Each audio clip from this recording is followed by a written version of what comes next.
Samex 2024 Sourcing மற்றும் Manufacturing Expo. தொழில்நுட்பத்தில் சமீபத்திய முன்னேற்றங்கள், பொதுத்துறை நிறுவனங்களில் உள்ள அற்புதமான வாய்ப்புகளை கண்டறியலாம். Samex டிசம்பர் 27 முதல் 29 வரை சென்னை ட்ரேட் சென்டரில்.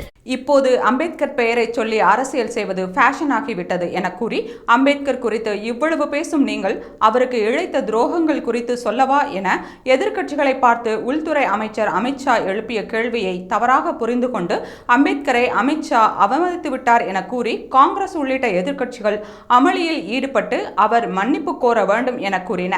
எதிர்க்கட்சிகளின் இந்த செயலுக்கு பதிலளிக்கும் வகையில் பிரதமர் மோடி வலைத்தளத்தில் பதிவிட்டுள்ளார்.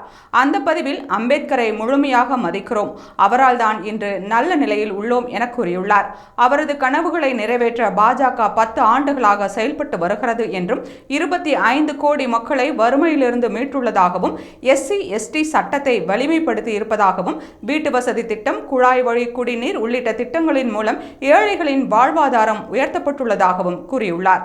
அம்பேத்கரை அவமதித்தது காங்கிரஸ் தான் என சாடி அம்பேத்கருக்கு எதிராக நேரு பிரச்சாரம் செய்ததாகவும், அம்பேத்கரை தேர்தலில் காங்கிரஸ் தோற்கடித்ததாகவும், அவருக்கான பாரத் ரத்னா விருதை வழங்காமல் நிராகரித்ததாகவும் பிரதமர் குற்றம் சாட்டியுள்ளார்.